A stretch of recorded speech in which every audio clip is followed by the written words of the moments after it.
कृष्णा गाडगीळ आणि sons limited 1832 पासून।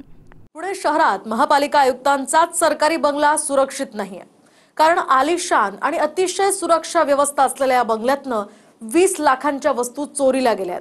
धक्कादायक म्हणजे याची कोणतीही तक्रार न करता पुणे महापालिकेने आता नव्या वस्तूंसाठी टेंडर सुद्धा काढलंय। पाहूयात। पुण्यात सामान्यांची घरपट्टी भाडेपट्टी थकल्यावर महापालिका लगेच नोटीस धाडते, पण एका सरकारी बंगल्यातूनच 20 लाखांचं साहित्य गायब होऊनही महापालिकेने साधी तक्रारही दिलेली नाही। धक्कादायक म्हणजे महागड्या वस्तू कोणी आयऱ्यागैऱ्याच्या घरातून नाही, तर थेट पुणे महापालिका आयुक्तांच्या सरकारी बंगल्यातून गायब झाल्यात।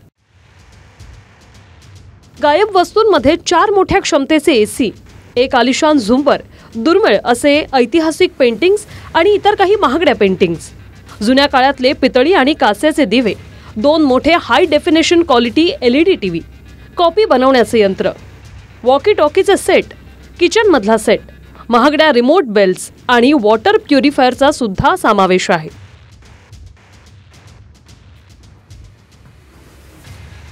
यावरून पुण्यातल्या मनसैनिकांनी बैठकीत शिरून पुणे पालिका आयुक्तांना जाब विचारण्याचा प्रयत्न केला, मात्र यावेळी दोन्ही बाजूंना आक्षेपार्ह शब्दांचा वापर झाल्याचा आरोप होतोय।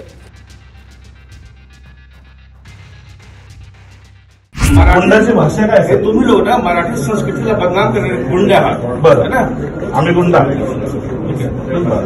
मग आम्ही गुंड कशामुळे सर? तुम्ही माझ्या मोठा गुंड, तुम्ही आम्ही गुंड आहोत, आम्ही मराठी लोक, आम्हाला मी काय करतो तुम्ही सांगितलं एका ठिकाणी एक कमिशनर हॉलमध्ये मीटिंग घेत असतो, तुम्ही 2 मिनिट थांबू शकता ती बाहेर का? नाही साहेब, आम्हाला कोणी थांबायला सांगितलंय का? बघा, तुम्हाला एक पहिले सकाळी मी ऑनलाईन वगैरे बंद करतो, माझी इच्छा आहे, तुम्ही करायला पाहिजे, बरं करतो। नगरसेवक म्हणून आम्हाला अलाउड असं, ए तू कोण आहे, तू चल बाहेर निघ, तू इथं कशाला आलाय, तुला अशा प्रकारच्या आयुक्तांच्या भाषेत त्यांना म्हटलं, साहेब तुम्ही नीट बोला, आम्ही 10 वर्ष नगरसेवक राहिलो, 4 वेळा आमदारकी लढवली, आजूबाजूच्या अधिकाऱ्यांना तुम्ही विचारा, ए म्हणले तू निघ, तुला घरात घुसून मारेल, तू गुंडगिरी करू नको। तुम्ही मराठी लोक गुंडगिरी करताना सगळे हिंदी भाषामध्ये बोलून ते आमच्यावरती दमदाटी करत होते। आता म्हटलं तर या वस्तू गायब झाल्या असाही शब्दप्रयोग होऊ शकतो, किंवा मग वस्तू चोरीला गेल्या असंही बोललं जाऊ शकतं। मात्र गायब वस्तूंची संख्या आणि आकारमान विचारात घेतला तर इतक्या वस्तू चोरी होणं अशक्य वाटतं। शिवाय महापालिका आयुक्तांच्या बंगल्याची सुरक्षा इतकी कडक आहे की परवानगीशिवाय इथून मुंगीही आत किंवा बाहेर जाऊ शकत नाही। माझं काय म्हणणं आहे की जर सामान इथून निघून गेला असेल तर कुठे गेला त्याचं कुणालाही काही माहीत नाही। शेवटी याच्यामध्ये जबाबदार जे आहे आपले भवन विभागचे जे काही अभियंता ज्यांच्यावर देखरेखची जबाबदारी ते जबाबदार आहेत आणि त्याची चौकशी मी करतो आता बरोबर। पुणे मनपा आयुक्तांसाठी सरकारी बंगला शिवाजीनगरच्या मॉडेल कॉलनीतील 1.5 एकर परिसरात पसरलाय। या प्रशस्त बंगल्याच्या आत आणि बाहेरही 24 तास सुरक्षा रक्षक तैनात असतात। हाय डेफिनेशन CCTV कॅमेऱ्यांचं जाळं या भागात आहे। बाजूच्या भागात बडे उद्योगपती आणि नेत्यांचीही घरं आहेत, त्यामुळे जर अशा भागातून वस्तूंची चोरी झाल्याचं मानलं तर सामान्य पुणेकरांच्या सुरक्षेबाबत तर विचारायलाच नको। पुणे महानगरपालिकेचे आयुक्त नवल किशोर राम जे आहे ते याच तपस्या या सरकारी निवासस्थानात जे आहे ते राहत असतात। 24 तास या ठिकाणी सुरक्षा रक्षक असेल, CCTV असेल किंवा अन्य यंत्रणा जी आहे ती या संपूर्ण महापालिकेच्या बंगल्याला जे आहे त्या सुरक्षा कवच देतात। मात्र या वस्तू नक्की कशा गायब झाल्या किंवा कशा चोरीला गेल्या असा प्रश्न जो आहे तो आता सामान्य नागरिक उपस्थित करताना आपल्याला पाहायला मिळत आहे।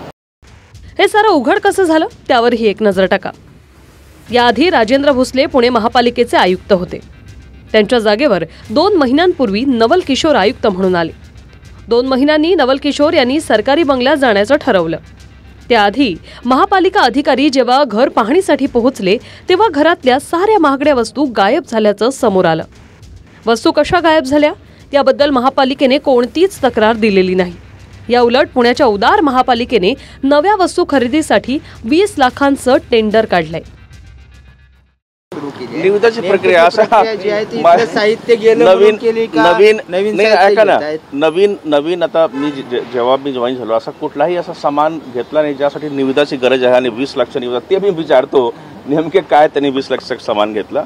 मी हे सगळे आज चौकशी सर प्रश्न तुमच्यावर अपेक्षा आहे पुणेकरांची की ही पारदर्शकता पाहिजे ना. हे म्हणतात विद्युत विभागाची जबाबदारी नाही, महापालिका भवन म्हणतात आमची मी करतो बरोबर. बघा कसं आहे इथे आपल्या प्रशासकीय कामकाजमध्ये बरेच ठिकाणी प्रॉब्लेम्स आहे. हा पण एक नवीनच प्रॉब्लेम समोर आला, ते मी करतो बरोबर. Okay sir.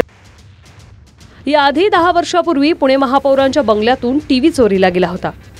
तो चोर अद्यापही सापडलेला नाही. यावेळी टीव्ही, एसी, झुंबर, वॉकीटॉकीसह ऐतिहासिक पेंटिंग, पितळाचे अँटिक दिवे नेणारा असा कोणता चोखंदळ चोर आहे हे कोडं बनलंय. रणजित जाधव, TV9 मराठी, पुणे. पूना गाडगीळ आणि सन्स लिमिटेड 1832 पासून.